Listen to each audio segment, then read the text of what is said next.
আসসালামু আলাইকুম। আমার চ্যানেল মেহিরমা কুকিং ডায়েরিতে সবাইকে জানাচ্ছি স্বাগতম। আবারও একটি রেসিপি নিয়ে আপনাদের সামনে চলে এসেছি। রেসিপিটি হচ্ছে খাসির মাংস ভুনা। এই যে এখানে আমি খাসির মাংস 1 কেজি নিয়েছি।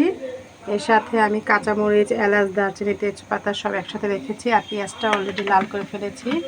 এখন আমি এর মধ্যে দিয়ে দেব। এই যে ঢেলে দিয়ে এখন আমি কিছুক্ষণ একটু তেলে ভেজে নেব। এই যে খাসির মাংসটা আমি ভালো করে তেলে ভেজে নিয়েছি।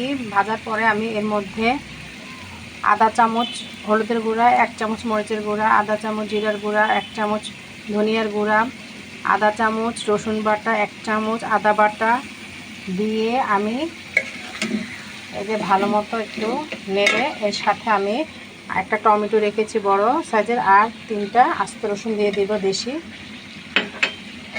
দিয়ে আমি এখন এটা ভালো মতো কষাতে থাকবো। এর মধ্যে আমি 2-3 বার গরম পানি দিয়ে নিব। এই যে গরম পানি ঢেলে ঢেলে আমি এটা কষিয়ে নিব, তারপর আপনাদের দেখাচ্ছি।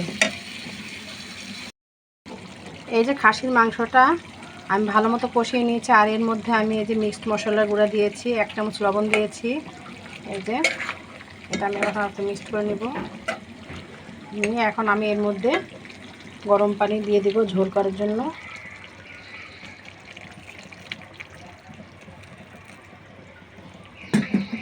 গরম পানি দিয়ে দিলাম। তারপরে এই যে আমি ভালো করে নেড়ে তারপর ঢাকনা দিয়ে ঢেকে দিব আধা ঘন্টার জন্য। আর এর মধ্যে আমি যদি একটু আলু খেতে চাই তাহলে ছোট ছোট করে কিছু আলু দিয়ে নিব।